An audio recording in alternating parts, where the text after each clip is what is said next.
ये आकाशवाणी रायपुर है। छत्तीसगढ़ी समाचार बुलेटिन के संग किरण वर्मा के जय जोहार। अब सुनाओ आज के प्रमुख समाचार। माइक्रोसॉफ्ट सॉफ्टवेयर में बड़का स्तर में गड़बड़ी के सेती दुनिया भर में लाखों लोगन मन होइन प्रभावित। बीजापुर जिला में माओवादी मन डहार ले लगाए गए आईईडी में ब्लास्ट होएले डीआरजी के 2 झिन जवान घायल। और प्रख्यात रंगकर्मी और आकाशवाणी के वरिष्ठ उद्घोषक मिर्जा मसूद के आज मध्य प्रदेश के इंदौर में निधन। मुख्यमंत्री है जताइन शोक। अब समाचार विस्तार ले। माइक्रोसॉफ्ट सॉफ्टवेयर में बड़का स्तर में गड़बड़ी के सेती दुनिया भर में लाखों लोगन मन प्रभावित हुए है। यह विश्व भर में कई ठिन व्यवसाय, बैंकिंग सेवा और अंतर्राष्ट्रीय एयरलाइन के आईटी नेटवर्क ला प्रभावित करे है। भारत में इंडिगो, अकासा और स्पाइस जेट एयरलाइंस के चेक इन सिस्टम देश भर में बंद है। मुंबई हवाई अड्डा में एकर सबले ज्यादा असर पड़े है, जबकि दिल्ली हवाई अड्डा में कम प्रभाव रहीस। इति छत्तीसगढ़ के रायपुर एयरपोर्ट ले उड़ान भरैया 5 फ्लाइट मन ला माइक्रोसॉफ्ट सर्वर के ठप पड़े के सेती रद्द कर देगिस, जेकर सेती एयरपोर्ट में यात्री मन के भीड़ देखेगिस।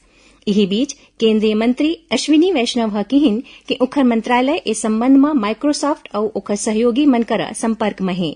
ओमन कहिन कि रिकॉर्ड के कारण के पहचान कर ले गे है और समस्या के समाधान पर अपडेट जारी कर दे गे है।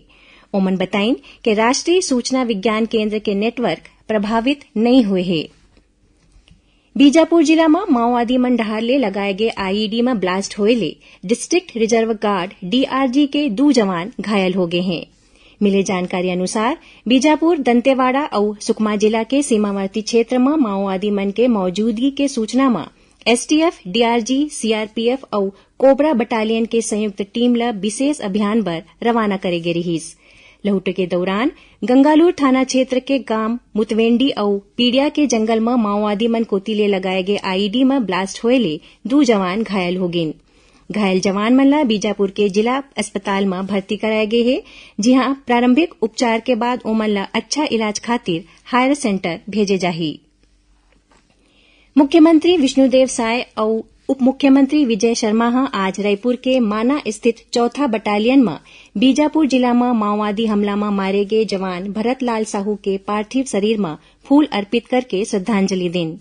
मुख्यमंत्री और उप मुख्यमंत्री जवान के पार्थिव शरीर ला कंधा दे के मोवा स्थित निवास पर रवाना करेन। मुख्यमंत्री ए दौरान जवान के परिजन मन करा गोद बात करके ओमन ला सांत्वना देन। बता दन कि बीजापुर जिला में काली माओवादी मन डहार ले करे गे हमला में स्पेशल टास्क फोर्स एसटीएफ के 2 जवान मन के मौत हो गए रहीस। एक घटना में 4 जवान घायल हो गए हैं।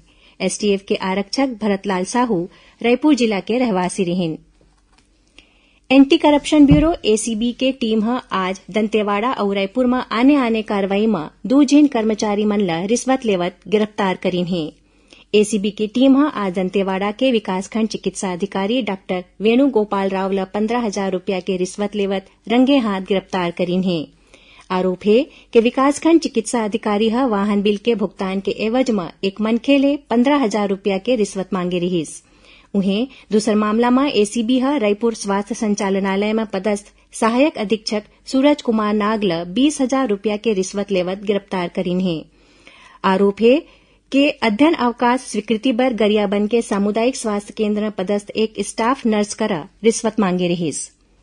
छत्तीसगढ़ी समाचार बुलेटिन आप मन आकाशवाणी रायपुर ले सुनत हो। छत्तीसगढ़ के खबर ले है आपके वास्ता और खबर के विश्वसनीयता ले है हमार वास्ता। आकाशवाणी समाचार रायपुर के प्रादेशिक समाचार बुलेटिन के संगे संग हमार समसामयिक कार्यक्रम आप रेडियो के संग अपन मोबाइल में घलो सुन सकत हो। आकाशवाणी समाचार फेसबुक, ट्विटर और यूट्यूब में घलो हावय। हमार फेसबुक पेज हरे Chhattisgarh news on AIR, Twitter handle CGAIR news और हमार यूट्यूब चैनल हरे छत्तीसगढ़ AIR न्यूज। तो अब रेडियो के संगे संग आपके मोबाइल के माध्यम ले हम आप तक पहुंचत हन। छत्तीसगढ़ के हर खबर पर सुनत रहो आकाशवाणी समाचार। अब आगू बढ़बो बाचे समाचार को ती। राज्यपाल विश्वभूषण हरिचंदन ले आज राजभवन में छत्तीसगढ़ राज्य बाल अधिकार संरक्षण आयोग के सदस्य मन सौजन्य भेंट करेन। ओमन लइका मन ला नशा के प्रवृत्ति के प्रभावी रोकथाम बर राज्य के जम्मो जिला मन में नशा मुक्ति केंद्र खोले बर राज्यपाल ले अनुरोध करेन। बिलासपुर जिला के कलेक्टर अवनीश शरण मलेरिया प्रभावित कुर्दर, छुईहा, टेंगनमाड़ा समेत कई ठीन गांव के दौरा करें। कलेक्टर कुर्दर गांव के चौक में चौपाल लगा के खुद अपन मलेरिया जांच करवा के लोगन मन ला प्रेरित करें। कलेक्टर स्वास्थ्य विभाग के टीम ला रोज संझा जन चौपाल लगा के लोगन मन में जागरूकता फैलाए बर कहिन। ओमन एक ठीन बाइक एम्बुलेंस ला कुर्दर में 24 घंटा तैनात रखे के निर्देश दें। एखर बाद कलेक्टर टेंगनमाड़ा प्राथमिक स्वास्थ्य केंद्र के घलो निरीक्षण करें। ओमन निर्देश दें कि यदि फैल्सीफेरम मलेरिया के पुष्टि होथे त स्थानीय स्तर में इलाज न करके मरीज ला सीधा जिला अस्पताल या सिम्स में भर्ती बर रेफर किया जाए। उन्हें जांजगीर चांपा कलेक्टर आकाश टिकारा आज वीडियो कॉन्फ्रेंसिंग के माध्यम ले जिला में डायरिया ले बचाव बर जम्मो जिला और विकासखंड स्तरीय अधिकारी मन के बैठका लीन। बैठका में ओमन डायरिया रोके बर अधिकारी मन ला जन जागरूकता बर व्यापक प्रचार प्रसार करे के निर्देश दें। प्रख्यात रंगकर्मी और आकाशवाणी के वरिष्ठ उद्घोषक मिर्जा मसूद के आज मध्य प्रदेश के इंदौर में निधन हो गए। ओमन 80 साल के रहिन। मुख्यमंत्री विष्णुदेव साय मिर्जा मसूद जी के निधन में गहरा शोक जताइन है। ओमन कहिन कि मिर्जा मसूद अपन पूरा जीवन रंगमंच ला समर्पित कर देन। उखर निधन कला जगत पर अपूर्णीय क्षति हरै। मुख्यमंत्री कहिन कि मिर्जा मसूद के आवाज और अंदाज ओमन ला अद्वितीय बनावे। ओमन कई तीन अंतर्राष्ट्रीय खेल प्रतियोगिता मन में हिंदी ब्रॉडकास्ट कमेंटेटर के रूप में घलो अमन विशेष पहचान बनाइन। छत्तीसगढ़ सरकार डहाले 2019 में ओमन ला चक्रधर सम्मान ले नवाजे गे रहिस। मिर्जा मसूद के कला और संस्कृति के क्षेत्र में योगदान ला हमेशा सुरता करे जाही। आकाशवाणी के रायपुर में जम्मू अधिकारी और कर्मचारी मन मिर्जा मसूद के निधन ऊपर 2 मिनट के मौन रख के ओमन ला श्रद्धांजलि दें। मुख्यमंत्री विष्णुदेव साय आज राजधानी रायपुर में राखे गए डॉक्टर खूबचंद बघेल के 124वीं जयंती समारोह में शामिल हुईन। ओमन डॉक्टर खूबचंद बघेल के मूर्ति में फूल माला चढ़ा के ओमन ला नमन करें। ए मौका में मुख्यमंत्री कहिन कि ओमन छत्तीसगढ़ के स्वप्न दस्ता रहिन। एक अच्छा डॉक्टर और साहित्यकार के रूप में उखर अलग पहचान रहिस। मुख्यमंत्री कहिन कि हमार पुरखा मन जौन छत्तीसगढ़ के सपना देखे है ओला आकार दे बर हमन जम्मो झन काम करत हन। राजस्व मंत्री टंकराम वर्मा कहिन कि डॉक्टर खूबचंद बघेल समाज में भेदभाव ला मिटाए बर और गरीब तबका ला ऊपर उठाए बर जीवन भर संघर्ष करें।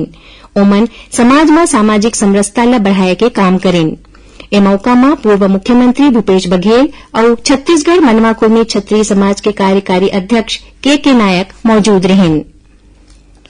सुनैया मन ला बता दें कि प्रादेशिक समाचार एकांश डहार ले समसामयिक विषय में आधारित साप्ताहिक कार्यक्रम बातों बातों में मां ए बखत केंद्रीय नीति आयोग के मार्गदर्शन में चलाए जात संपूर्णता अभियान में योजना, आर्थिक और सांख्यिकी विभाग के सचिव अंकित आनंद ले गे भेंट वार्ता प्रसारित करे जाही। ये कार्यक्रम आकाशवाणी केंद्र रायपुर डहाले काली 20 जुलाई के बिहनिया 10:30 बजे ले प्रसारित करे जाही। इला छत्तीसगढ़ स्थित आकाशवाणी के जम्मू केंद्र एके संग्रह रिले करही। राज्य सरकार भारतीय पुलिस सेवा के 2 झीन और राज्य पुलिस सेवा के 1 अधिकारी के तबादला कर दे है। जारी आदेश के अनुसार राजेश अग्रवाल ला बलरामपुर रामानुजगंज जिला के नवा पुलिस अधीक्षक नियुक्त करे गए हैं। उन्हें बलरामपुर रामानुजगंज के पुलिस अधीक्षक लाल उमेद सिंह ला मुख्यमंत्री सुरक्षा पुलिस अधीक्षक बनाए गए हैं। उन्हें मुख्यमंत्री सुरक्षा के पुलिस अधीक्षक प्रफुल्ल ठाकुर ला 4था बटालियन माना रायपुर में पदस्थ करे गए हैं। आखिर में प्रमुख समाचार एक घाव फेर। माइक्रोसॉफ्ट सॉफ्टवेयर में बड़का स्तर में गड़बड़ी के सेती दुनिया भर में लाखों लोगन मन होइन प्रभावित। बीजापुर जिला में माओवादी मन डहाले लगाए गए आईईडी में ब्लास्ट होए डीआरजी के 2 झीन जवान घायल और प्रख्यात रंगकर्मी और आकाशवाणी के वरिष्ठ उद्घोषक मिर्जा मसूद के आज मध्य प्रदेश के इंदौर में निधन। मुख्यमंत्री जताइन शोक। एकरे संग छत्तीसगढ़ी समाचार बुलेटिन इहे सिरावत है। जय जोहार।